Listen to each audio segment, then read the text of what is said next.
Assalomu alaykum hurmatli Baxmal Anguslar kanalining qadrli obunachilari, chorva ishqibozlari.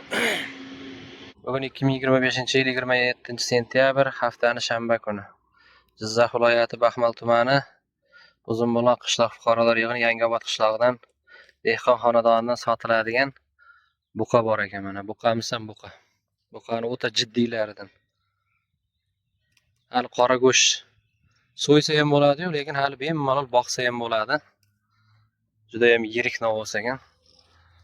Sotiladi deyapti. Qiziqqanlar bo'lsa yoki qassob akalarga ham so'yishga ham bo'lar ekan, lekin hali bemalol olib yemlasa yana anchagina kilo qo'shadi. Hali qora go'sht to'ldirmagan.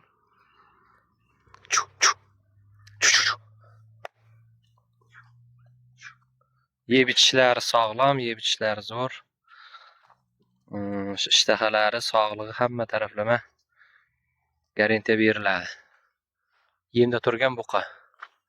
Joy veslari taxminan 450 dan tepa 500 ga yaqin. Shu atrofdagi buqa. Pulini 30 necha dedingiz? 33 million kam bor ekan. Hali tish buzmagan, hali buzoq ekan. Endan o'g'lan, endi tish buzadi. Endi. Hali lekin buzoq ekan mana. Gavdalari o'ta yirik. Bo'ylari ham biri 30 tepasida, biri 35. Biri 35 bor, indamay. Boqaman deganlar yoki qassob akalar yoki to'yga so'yib olamiz desa ham hamma taraflama kelishiladi ekan. Narxlari 33 million so'm kami bor. Taroziga, живой вес taroziga. Живой taroziga necha pul? 62 ming so'm ekan taroziga живой вес.